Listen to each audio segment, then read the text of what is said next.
Hello and welcome to this special episode of Middle East Matters focused on Yemen. This month marks 9 years of conflict there.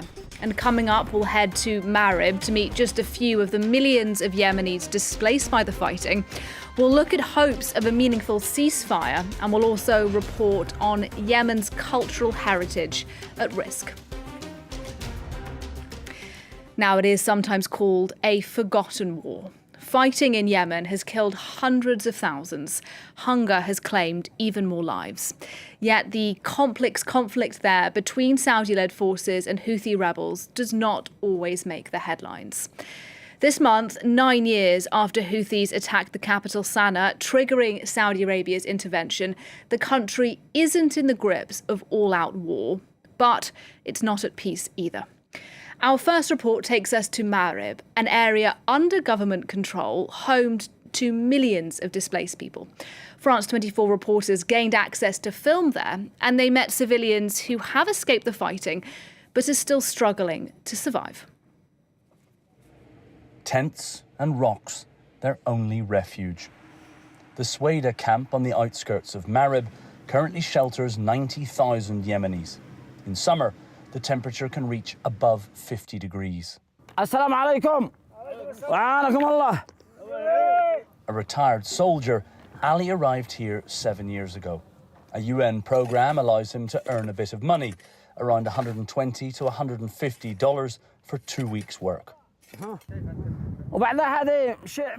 This project only lasts for 4 months. It's not permanent.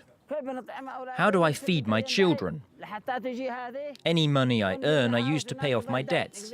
There's no regular salary. My children go to work every day selling water. With that money, we buy yogurt. Only God knows our situation. Ali now lives in this tent with his wife and 6 children. Living under Houthi control is impossible. I never thought I would become displaced one day. We used to think we were safe on our land, in our homes. We're tired of this situation. We just want to go back home. A few hundred meters away is the camp's only hospital, which also serves as a maternity ward. We live here in extreme heat, under the sun and in the dust. The children also carry trauma. They wet the bed due to the living conditions in the camp or the effects of the war. Many suffer from malnutrition. Some children are born weighing only 1 kilogram or 1.5 kilograms. Ongoing needs for displaced people who've become a semi-permanent fixture in Marib. As long as the civil war continues, they won't leave. Some are even managing to grow their businesses.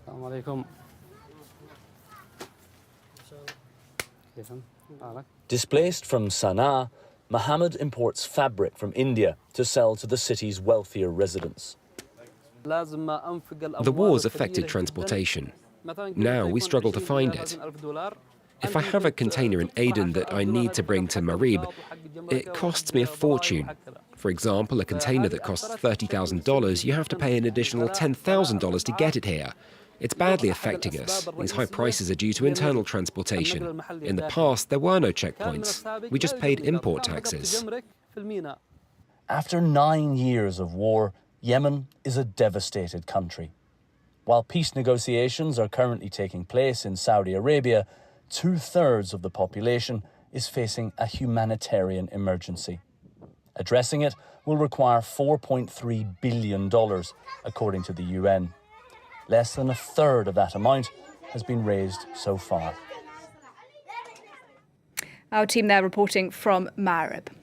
Well, to talk a bit then about prospects for a meaningful peace in Yemen, the researcher Asher Orkaby joins me on the line now. He's the author of Yemen, What Everyone Needs to Know. Thanks very much indeed for talking to us today here on France 24. Can I ask you, first of all, what the latest is on Saudi-Houthi negotiations and just how far away you think the country is from a substantive ceasefire? Before negotiations can actually produce results, there needs to be a consensus amongst the opposition parties, those opposing the Houthis.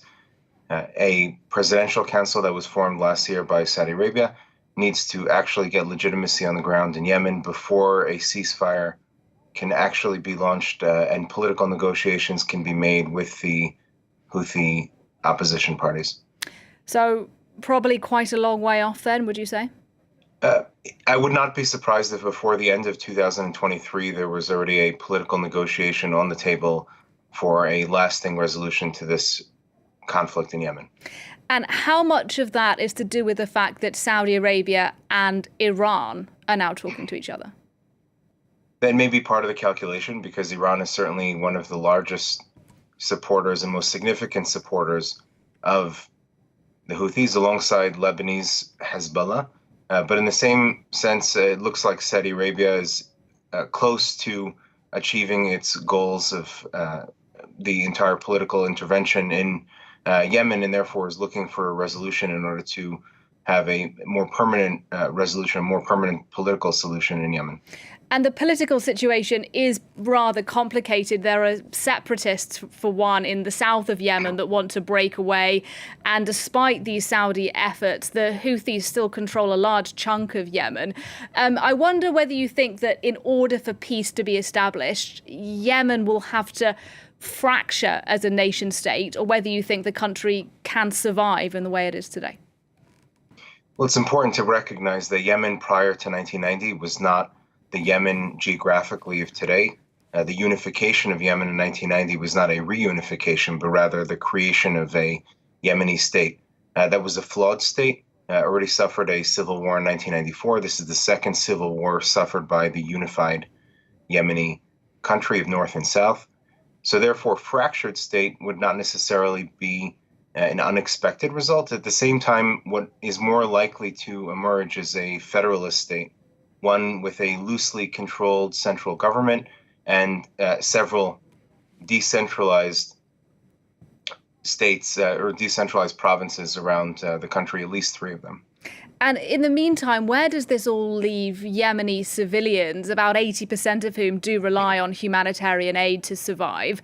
The United Nations says it's short of billions of dollars to fund its aid programs in Yemen. Why is it so hard to drum up funds for the country? To be honest, the humanitarian aid that has been invested into Yemen over the past 9 years has only perpetuated this humanitarian crisis.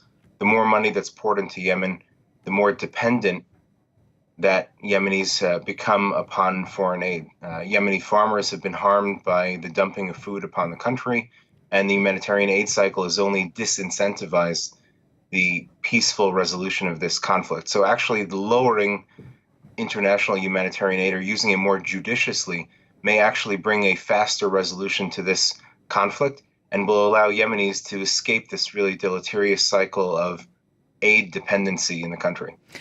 Just finally, I described Yemen at the top of the programme as being a forgotten conflict. I wonder whether you agree with that characterisation and why you think it is that, relatively speaking, it receives so little attention on the world stage.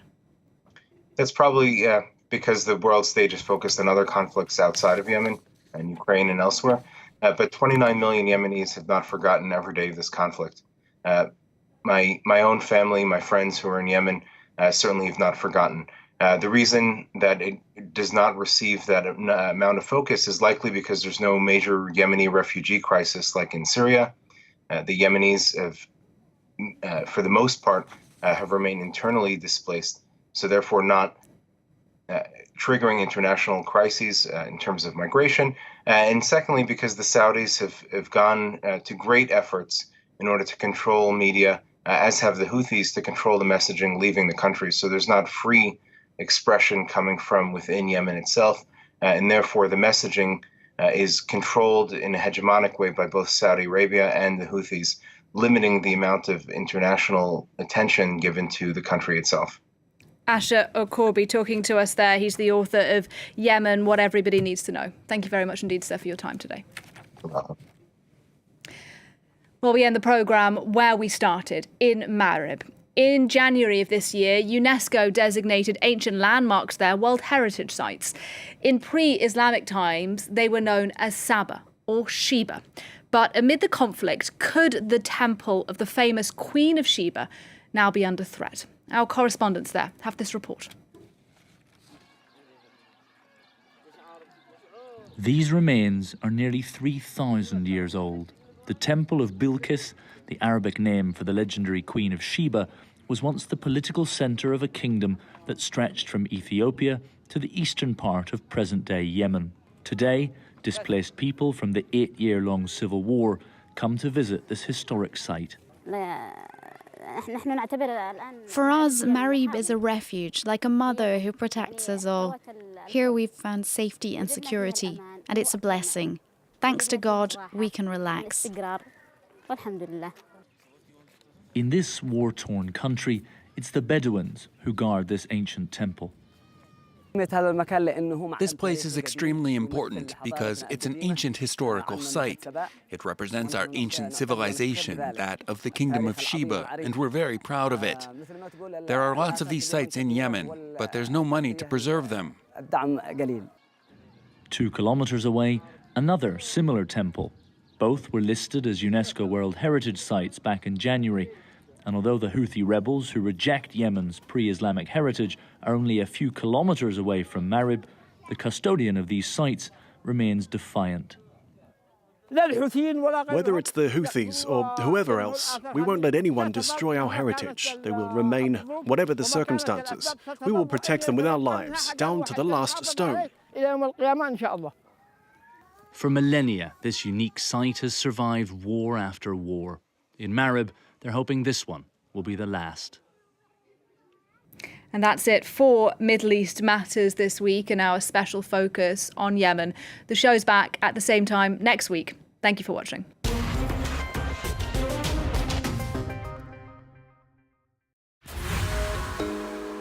Con alegría siempre. Me gusta Francia 24 horas porque nos enteramos de las noticias de Europa, de América Latina y de todos lados.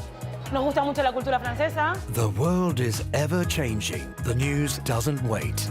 That's why at France 24, we'll always be there to help make sense of world events. For the best international coverage, 24 hours a day, no matter what, France 24 is with you everywhere, all the time. Liberté, égalité, actualité.